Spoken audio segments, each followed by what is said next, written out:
Hey everyone, it's me here, Kimmel, back here with yet another video, and as usual, it is a how-to video.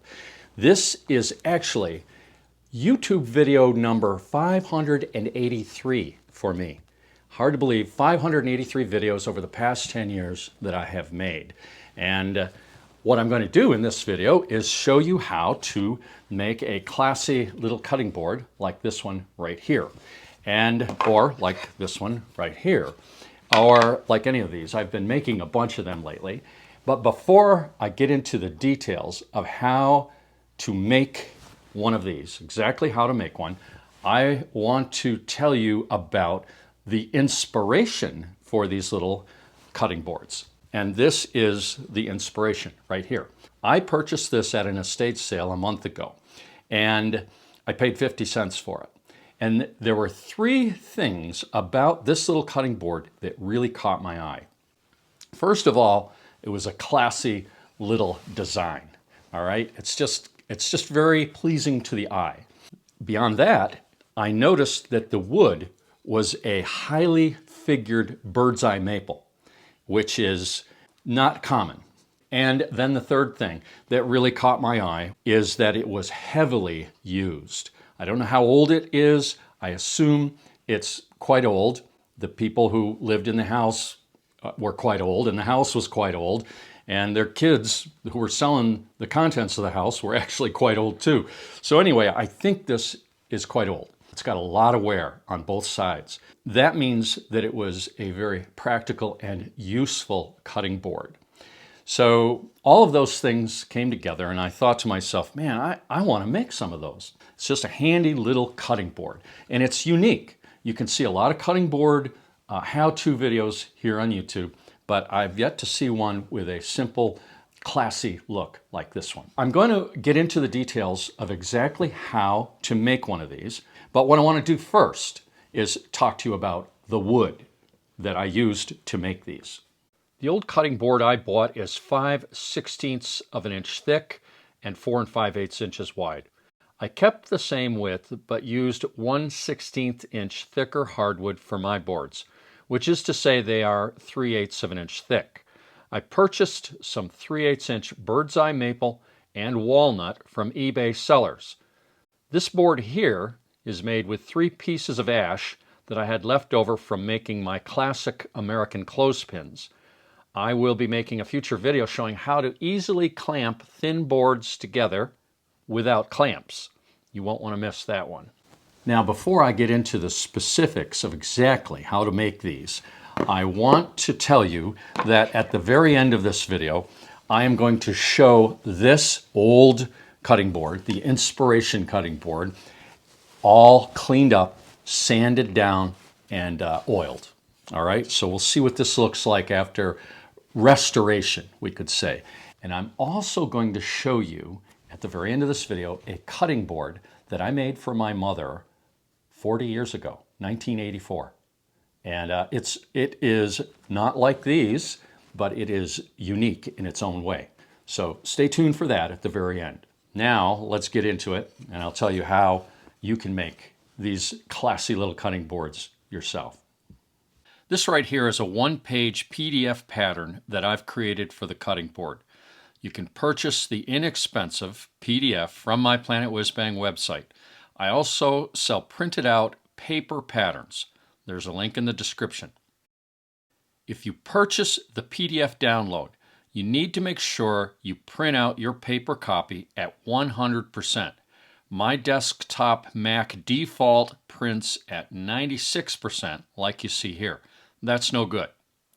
So I have to manually scale the print size up to 100%. At 100%, your printed copies should measure 4 5/8 inches wide. Take note of the center lines on the pattern. These will come into place shortly. And the 1/4 inch hanging hole and the layout for drilling 2 1-inch diameter holes. The length of your classy little cutting board can vary. The old board I bought is just over 12 inches. I stuck with that measurement when making my boards. With my board cut to 4 5/8 inches wide, I cover one side with masking tape. Then I mark a center line down the length of the board. I cut the paper pattern into 2 pieces, like you see here.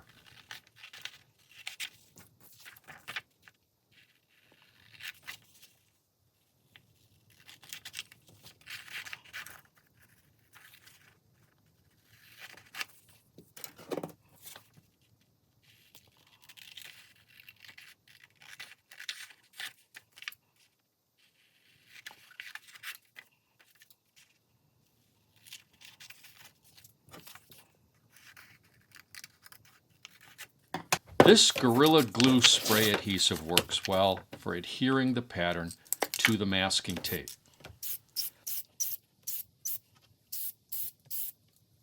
Align the center marks on the patterns with the center line on the board.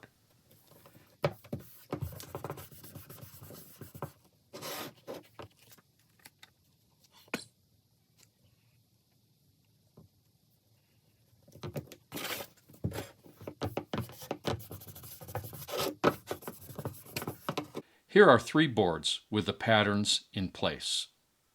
I drill the 1-inch diameter holes with a Forstner bit in my drill press.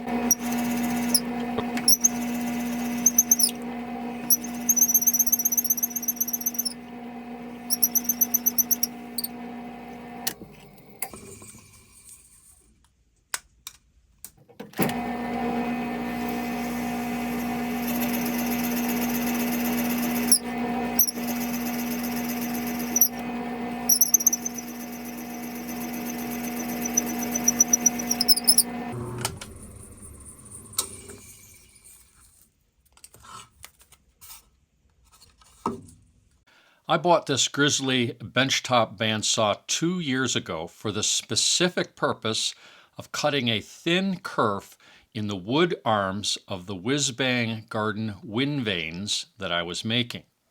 I've never used the saw for anything else until this cutting board project.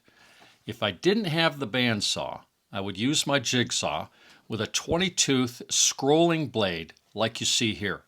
I'm sure it would do the job very nicely.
The patterns and underlying tape can be easily removed.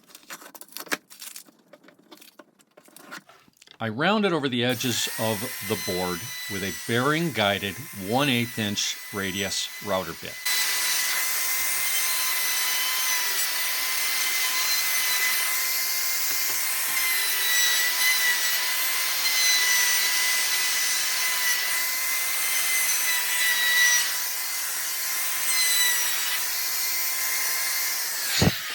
Here's a close-up of the boards at this point in the process.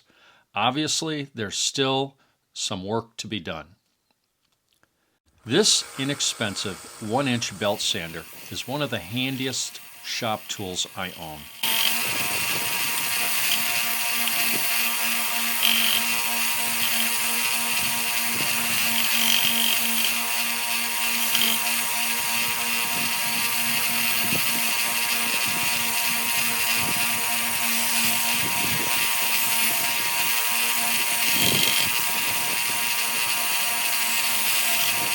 A sharp utility knife can be used to fine-tune the inside corners.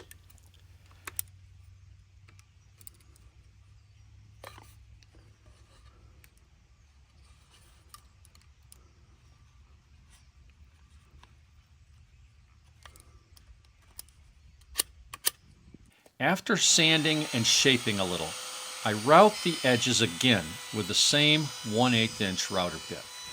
I've owned 8 different laminate trimmers over the years, and this vintage Porter Cable Model 310 has been the best.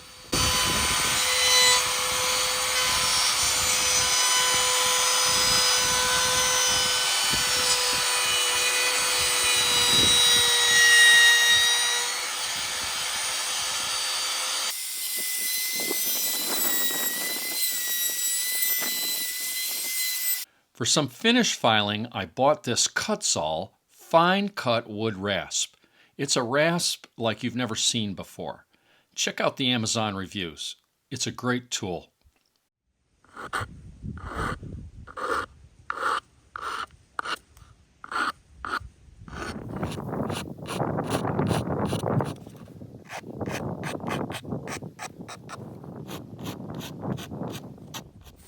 Get the cutting board shape to your satisfaction. Then hand sand the edges to smooth them up. After the Kutzall file, a little bit of sanding with 100 grit followed by 120 grit will render a very adequate finish.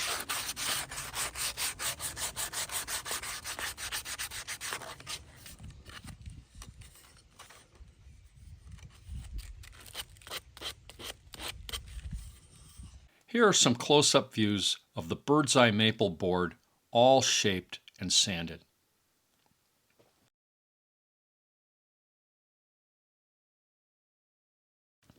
I should have drilled the hanging hole back when I drilled the 1-inch holes with my drill press.